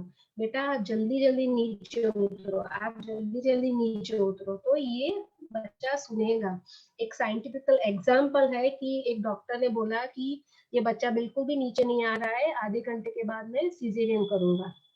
तो वो मदर ने बच्चे को अच्छी तरह से गर्भ संवाद किया कि देखो बेटा, अभी डॉक्टर बोल रहे हैं कि ऑपरेशन करेंगे, ऑपरेशन से मम्मी को बहुत तकलीफ होगी, तो आप जल्दी से नीचे आ जाओ, तो नीचे से अच्छी तरह से डिलीवरी हो जाए और आप मेरे पास आ जाओ। आधे घंटे के बाद जब डॉक्टर आके देखा तो पूरा बच्चा नीचे उतर गया था और अच्छी तरह से नॉर्मल डिलीवरी हो गई। तो आपको भी ये विश्वास रखना है, आप भी ये कर सकते हो, लेकिन कब? अगर आपने 8 महीने गर्भ संवाद किया है, अगर आपने बच्चे के साथ अच्छा कनेक्शन रखा है और आपको खुद पे विश्वास रखना है। आपको परमात्मा ने सिलेक्ट किया है ये बच्चे को जन्म देने वाले, तो आप तो परफेक्ट ही हो, आपका बॉडी भी परफेक्ट ही है, तो आप ये सब कर सकोगे। अपने आप पे विश्वास रखो। फिर ये सब हो गया, अभी लास्ट है कि ये सब होने के बाद भी सीजरियन डिलीवरी होती है, मेरे हॉस्पिटल में होती है, हर जगह पे होती है। तो कई बार पूरा 9 महीना अच्छी तरह से चले जाते हैं, लेबर पेन्स होते हैं और फिर एंड में डॉक्टर बोलते हैं कि नहीं भी अभी डिलीवरी नहीं हो सकती है, अभी सीजरियन करना पड़ेगा, या तो जगह नहीं खुली है, या तो कई बार बच्चा नीचे नहीं आया है, वो सब कारण हो सकते हैं। कभी कभी धड़कन कम बच्चे की हो जाती है, तो अगर डॉक्टर बोले कि सीजरियन करने की जरूरत है तो आपको बिल्कुल भी घबराना नहीं है। आपको ये सोचना है कि ये डिलीवरी, ये सीजेरियन प्रोसेस है, वो मेरे और मेरे बच्चे के लिए अच्छा है। ये करने से मेरा बच्चा सेहतमंद रहेगा और मैं भी सेहतमंद रहूंगी। तो भगवान जो भी आप करते हो वो अच्छे के लिए करते हो और सही होगा।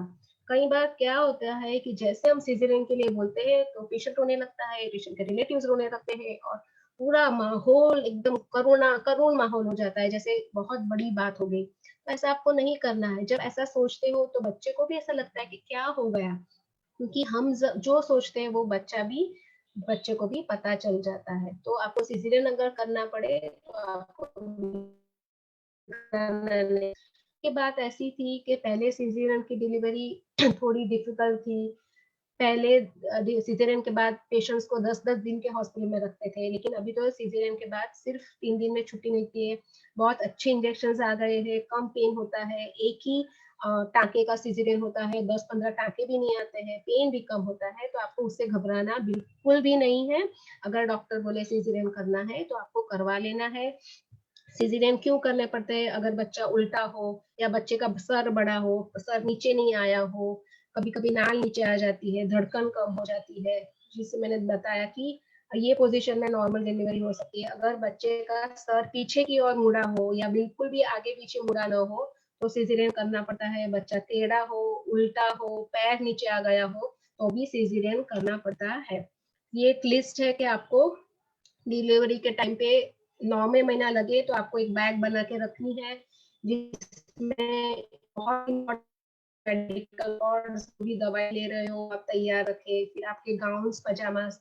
अगर हाँ ये हम बोलेंगे कि आप हो सके तो पजामास मत पहनिए, आप पेटीकोट पहनिए, क्योंकि पजामास को आपको बार बार निकालना करना थोड़ी मुश्किल हो जाती है। तो पेटीकोट पहने या स्कर्ट पहने और ऊपर टॉप या गाउन पहने। गाउन में भी आपको चेन वाले गाउन, थोड़े खुले बड़े से गाउन रखने चाहिए। अंडरगारमेंट्स भी आपको 3-4, सबसे इम्पोर्टेंट है कि जो आप रेगुलर पहनते हैं उससे 2-3 साइज बड़े ले जाइए, क्योंकि डिलीवरी के बाद थोड़ा पेट फूलता है और बहुत टाइट अंडरगारमेंट्स हो तो आपको कंफर्ट नहीं होता है। Napkins, towels, glass, phones, dry snacks, एकदम हल्का फुल्का बिस्किट है, फ्रूट्स है, ऐसा कुछ ले जाना है। आपको तला हुआ या बहुत मसाले वाला नाश्ता नहीं ले जाना है। आपको सैनिटरी नैपकिन्स ले जाने हैं। एडल्ट डायपर्स बहुत अच्छे रहते हैं डिलीवरी के बाद पहनने के लिए और बहुत कंफर्टेबल होते हैं और you can try that also. फिर आपको बच्चे को साफ करने के लिए ओल्ड क्लीन बेडशीट्स, जो पुरानी चुंदड़ी होती है, पुरानी चादर होती है, उसको धो के साफ करके ले जाना है। पुरानी चीज लिए इसलिए कि वो स्मूथ होता है, वो बच्चे की चमड़ी को हाँ, लगते नहीं है। बेबी क्लोथ्स ले जाने हैं आपको, थोड़े डायपर्स, वाइप्स ले जाने हैं, और मैंने जैसे बताया आप अगर आपको थोड़े पिलोज ले जाने होंगे तो अच्छा रहेगा, तो आपको कंफर्टेबल फील होगा। आपको थोड़ी अगरबत्ती स्मेल, अरोमा स्टिक्स, वो सब ले जा सकते हो। ये सब सोच के आपको यही सोचना है कि एक सुंदर सा प्यारा सा बच्चा आपकी गोद में आने वाला है और आपको ऐसा विश्वास रखना है कि ये प्रोसेस आप बहुत अच्छी तरह से पास करोगे, और मेरी ओर से और गायत्री परिवार की ओर से आप सबको शुभकामनाएं। आपका डिलीवरी प्रोसेस बहुत अच्छा रहे, बहुत सुंदर रहे, और आपका नन्हा मुन्ना बच्चा आपकी गोद में आ जाए। जय गुरुदेव।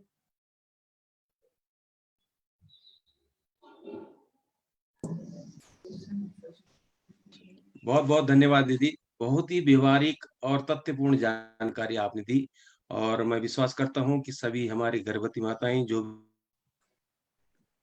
भी सुन रही हैं वो उसका अक्षरशः पालन करेंगी। अब हमारा ये क्वेश्चन आवर शुरू होता है। कुछ लोगों की चैटिंग आई हमारे पास। मैं ये है, नाम तो नहीं दिया, मोबाइल नंबर इनका। हेलो मैम, मैं 6 मंथ प्रेग्नेंट हूँ। मुझे बेबी की मूवमेंट अच्छी सी फील नहीं होती है। किस मंथ से क्लियर फील पता चलेगी? Thank you. अच्छा, उन्होंने 6 बोला मंथ था। है आपकी, पहली डिलीवरी है, तो आप कई बार थोड़ा लेट पता चलता है पहली डिलीवरी में, और सेकंड थर्ड हो तो आपको तो 5th मंथ में पता चलना चाहिए बेबी की मूवमेंट्स। लेकिन कई बार ऐसा होता है कि आपको अगर आपका वेट बढ़ा हो, आपको आपके पेट पे फैट ज्यादा हो, तो आपको शायद कम मूवमेंट्स फील होगी। लेकिन फिर भी आपके डॉक्टर को पूछ लीजिए, क्योंकि कई बार पानी कम होता है, बच्चे के डेवलपमेंट अच्छा नहीं होता है, तो भी बेबी की मूवमेंट्स कम होती है। लेकिन यूजुअली 5th मंथ में बेबी की मूवमेंट्स होनी ही चाहिए। आप आपके डॉक्टर से पूछ लीजिए कि आपको मूवमेंट्स क्यों नहीं हो रही है। जी, ये हैंड रेज किया है श्यामेंद्र मिश्रा, असिस्टेंट प्रोफेसर। कृपया अनम्यूट करके अपना प्रश्न रखें। Shyamendra Mishra, assistant professor. नहीं सुन रहे हैं? नेक्स्ट, प्रिया जी। प्रिया हेलो हाँ जी। जी, बोलिए प्रिया जी। मैम, मेरा 9th मंथ है, एंडिंग है।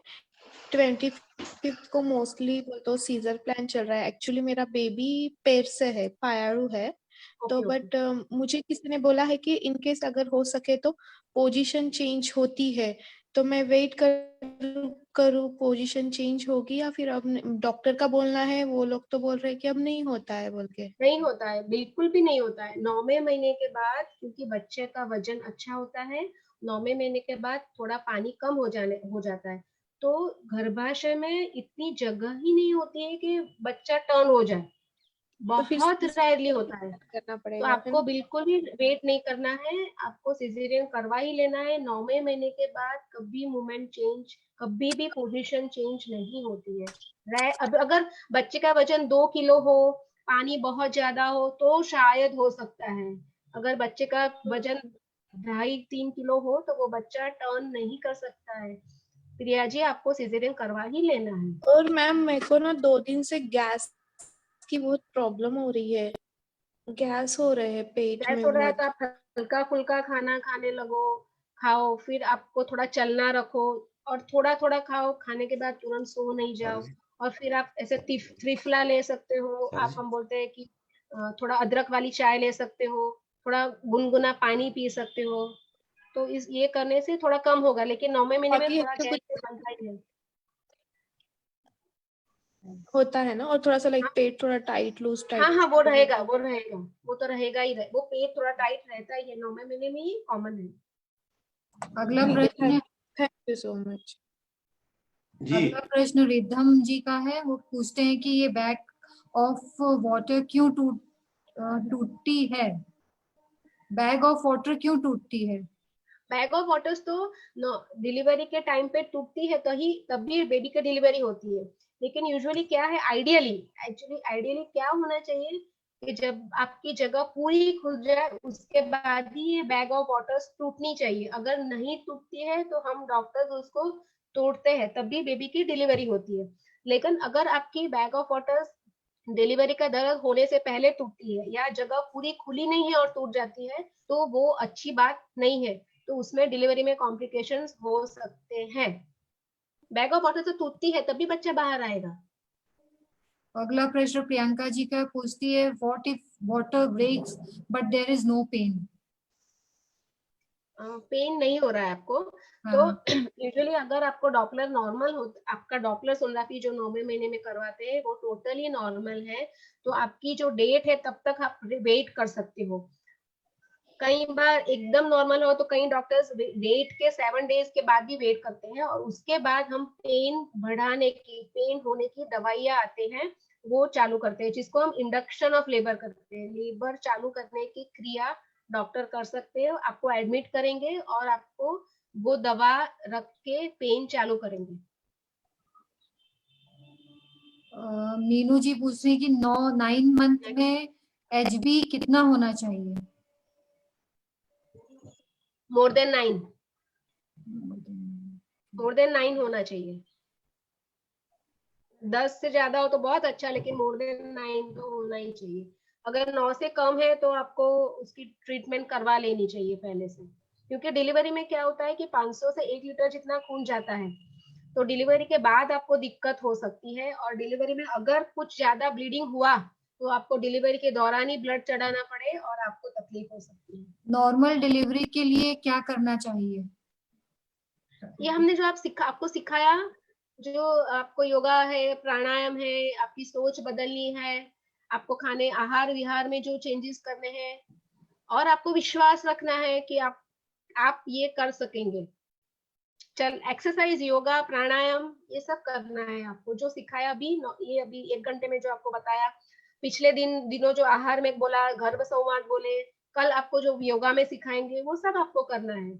और आपको मेंटली रिलैक्स रहना है, आपको ये सोचना है कि नहीं मैं ये कर सकूंगी। आपको चिंता बिल्कुल भी नहीं करनी है, आपको कॉन्फिडेंट रहना है कि नहीं मैं ये कर सकूंगी। क्या होगा, कब होगा, ये आपको नहीं सोचना है। अभी आपको क्या करना है वही आपको सोचना है। पहले क्या हुआ या किसी को क्या हुआ और आगे क्या होगा ये नहीं सोचना है। अब आपको क्या करना है, ये महीने में आपको क्या करना है, यही आपको सोचना है और वही आपको करना है, क्योंकि ऊपर वाले ने डिसाइड किया है कब पेन होगा, कैसे होगा, सब कुछ उसने डिसाइड किया होगा। तो आपको क्या करना है, वो कर लेगा सब कुछ, उसको सौंप दो। बर्थ के समय बच्चे के द्वारा कौन सा हार्मोन स्रावित होता है? प्रोस्टाग्लैंडिन नाम का। बर्थ के जो पेन होता है उससे पहले प्रोस्टाग्लैंडिन रिलीज होते हैं बेबी के बॉडी में से, और फिर वो मदर में जाते हैं, और मदर में फिर उस ऑक्सीटोसिन रिलीज होता है। अगला प्रश्न है कि 6 मंथ स्टार्ट हो गया है बट बेबी की मूवमेंट पता नहीं चल रही है। ये प्रश्न हो गया पहले शायद। ये हो गया। एक प्रश्न है, मेरा 9th मंथ चल रहा है, मुझे कभी कभी सांस लेने में दिक्कत होती है। ये मनीषा बोहरा। हाँ, ये बहुत अच्छा प्रश्न है। अच्छा, ये बहुत अच्छा प्रश्न है मनीषा। आप समझिए कि आपका पेट एकदम बड़ा हुआ है, तो आपके जो लंग्स है, आपके जो फेफड़े हैं वो थोड़े दब जाते हैं, वो थोड़े यूट्रस के कारण थोड़े ऊपर चले जाते हैं। इसकी वजह से आपके फेफड़े में पूरा ऑक्सीजन नहीं भरता है, और आपको ऑक्सीजन की रिक्वायरमेंट ज्यादा है, आपको भी है और आपके बच्चे को भी ऑक्सीजन चाहिए, तो आपकी ऑक्सीजन रिक्वायरमेंट ज्यादा है और फेफड़ों में इतना ऑक्सीजन भरता नहीं है। तो आपको ये करना है कि जो मैंने डीप ब्रीदिंग बोला उसकी प्रैक्टिस अगर आपने 5th मंथ से थोड़े थोड़े करते हो, तो आपको डीप ब्रीदिंग करने की एक्सरसाइज करनी है कि अंडे उंडे सांस लेने हैं, जिससे आपके फेफड़ों में ज्यादा लंग्स भरेगा और आपको ये ऑक्सीजन की कमी महसूस नहीं होगी। दूसरा ये कि खाने के बाद आपको तुरंत लेटना नहीं है, और अगर लेटते हो तो आपको 2 पिलो लेके लेट सकते हो। और कई बार अभी क्या होता है, ठंडी के सीजन में हम सब विंडोज और सब एकदम फिट बंद कर देते हैं, तो तभी रूम में ऑक्सीजन कम होता है। तो अभी जब भी आपको ऐसा सेंसेशन आए कि मुझे सांस लेने में दिक्कत है, तो आप धीरे से खड़े हो जाइए, एक विंडो के पास जाइए, विंडो खोल लीजिए और उंडे उंडे सांस लीजिए, तो आपको अच्छा लगेगा। आप जो भी काम करते हो धीरे धीरे करिए, बहुत फास्ट पहले की तरह आप काम नहीं कर सकोगे, तो उसकी वजह से भी आपको ऑक्सीजन अच्छा मिलेगा। अच्छा भैया, नेक्स्ट क्वेश्चन। दीदी पूर्णिमा है, वो पूछती है कि 6th मंथ में किस करवट ले कर सोना है। लेफ्ट, हो सके तो लेफ्ट में सोना है, और अगर लेफ्ट में कंफर्टेबल नहीं हो तो राइट में भी सो सकते हो, दोनों सो सकते हो, लेकिन लेफ्ट इज प्रिफरेबल। और लेफ्ट में करवट लेके आपको पैर थोड़े मुड़ने हैं और 2 पैर के बीच में एक तकिया लेके इस तरह से सोना है, तो आपकी कमर को भी आराम मिलेगा। बिल्कुल भी सीधे नहीं सोना है।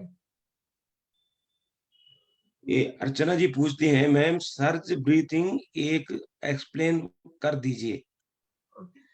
सर्च ब्रीथिंग में ऐसा है कि आपको अपना हाथ नेवल के पास, आपकी नाभि है वहां रखने हैं, और जो दोनों हाथ की जो बड़ी उंगली है बीच वाली, उसको टच करना है एक दूसरे के साथ।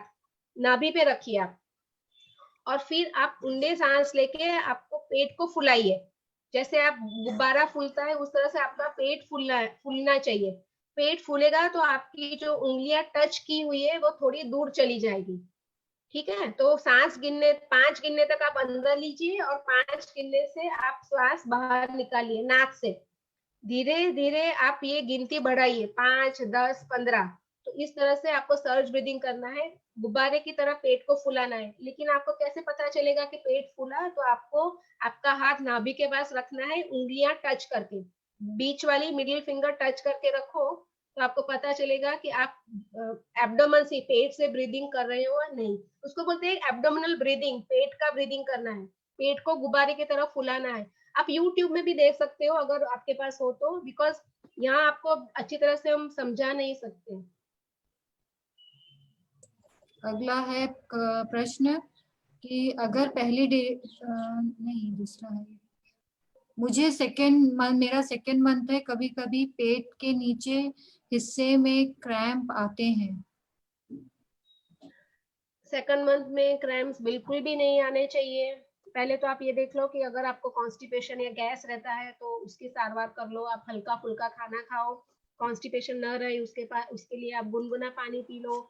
आप थोड़ा केला ज्यादा खा लो, फाइबर वाली चीजें, हरी सब्जियां ज्यादा खा लो।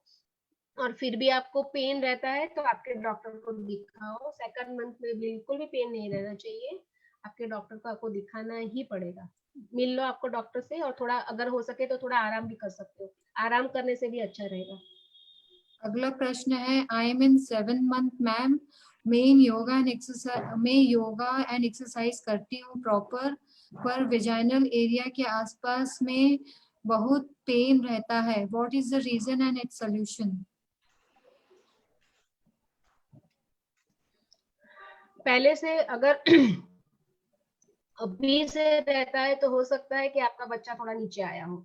तो उसके लिए आप क्या कर सकते हो कि आपका जो बेड है उसके पैर की ओर से थोड़ा बेड ऊंचा कर दो। 2-2 ईंटें रख लो, तो सर नीचे और पैर ऊपर रहे, उस तरह से आप लेट जाओ। पैर के नीचे तकिए रखने से फायदा नहीं होगा। आपको बेड को ही नीचे से ऊंचा करना है, जिससे अगर बच्चा थोड़ा नीचे आ गया हो तो वो थोड़ा ऊपर जाएगा और आपको पेन कम होगा। कई बार क्या होता है कि वजाइना में थोड़ा सूजन सी आ जाती है, उसकी वजह से भी आपको पेन रहता है, तो भी लेटने से आपको अच्छा रहेगा। आपको पानी ज्यादा पीना है और आपको नमक कम खाना है, तो थोड़ी जो सूजन शायद होगी वो कम हो जाएगी। तो उसकी वजह से पेन जो होगा वो कम हो जाएगा। नहीं तो कई बार थोड़ा थोड़ा पेन, जैसे जैसे बच्चा बड़ा होता है तो वो खींचने के कारण भी होता है, वो आपको थोड़ा थोड़ा सहन करना है। लेकिन ये जो बेड है ऊंचा करके देखो, शायद आपका पेन चला जाएगा। दीदी प्रियंका साहू हैं, वो पूछती हैं कि मेरा लो लेइंग प्लेजेंटा पोस्टरर है हाँ, और 7 मंथ से का मुझसे कौन सा एक्सरसाइज करनी चाहिए, और क्या मेरा नॉर्मल डिलीवरी के चांसेज हैं? अभी लो लाइन प्लेसेंटा के अलग अलग टाइप्स होते हैं। उसके 1, 2, 3 लेवल्स होते हैं। आपका कैसा है, पूरा नीचे है जो गर्भाशय का मुंह है उस पे ही प्लेसेंटा है, तो आपको नॉर्मल डिलीवरी नहीं हो सकती है, आपको सिजेरियन करना पड़ेगा। और अगर इस तरह का प्लेसेंटा है तो आपको योगा एक्सरसाइज नहीं करनी है, आपको बिल्कुल बेड रेस्ट लेना है, क्योंकि अगर पूरा लो लाइन प्लेसेंटा है तो आपको ब्लीडिंग चालू हो सकता है। लेकिन अगर प्लेसेंटा थोड़ा ही नीचे है तो आप धीरे धीरे जो एक्सरसाइज करते हो वो कर सकते हो, क्योंकि अगर बच्चे का सर नीचे है, प्लेसेंटा से थोड़ा नीचे आ जाएगा, तो आपकी डिलीवरी हो जाएगी। और ये डिपेंड्स कि सोनोग्राफी में क्या लेवल पे आपका प्लेसेंटा है। लेकिन मेरी सलाह ये रहेगी कि आपके डॉक्टर को पूछ के ही आप योगा करिए। अगर कंप्लीट लो लाइन प्लेसेंटा है तो आपको योगा एक्सरसाइज नहीं करनी है, उसमें ब्लीडिंग चालू हो सकता है। एक नाम नहीं दिया है। मैम आपने बहुत ही अच्छे तरह से समझाया, थैंक यू। मैम मैं शुक्रिया। 6 मंथ प्रेग्नेंट हूँ, मेरा यूट्रस में फाइब्राइड को क्या प्रेगनेंसी में कोई दिक्कत हो सकती है?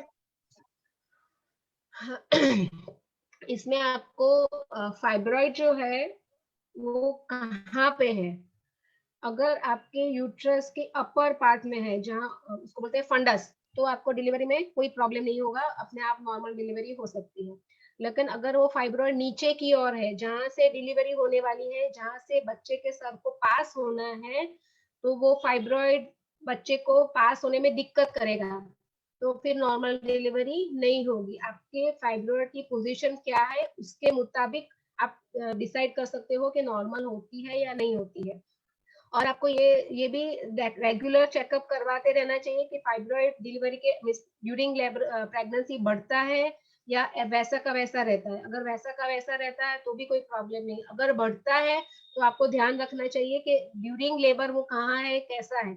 अगर डिलीवरी के रास्ते में आता है तो वो नॉर्मल डिलीवरी नहीं हो सकती, आपको सीजरियन करवाना पड़ेगा। अगला प्रश्न मीनू चौहान, कृपया अनम्यूट करें अपने को।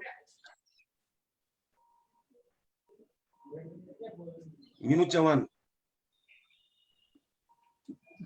मीनू चौहान,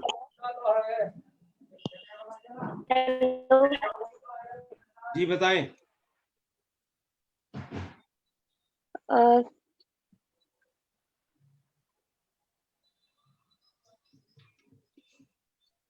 बहन अगला मीनू, सविता जी का है। सविता जी पूछ रही कि स्टेयर यूज करना ठीक है क्या? कब तक, कितनी बार ऊपर नीचे सकते, आने जाने, कितने बार आने ऊपर नीचे आ जा सकते हैं? मेरा 4.5 मंथ चल रहा है। स्टेयर्स आप आराम से अगर आपका प्लेसेंटा लो लाइन नहीं है, अगर आपका बच्चा नीचे उतरा नहीं है, तो आप आराम से स्टेयर्स दिन में 2-3 बार चढ़ उतर कर सकते हैं।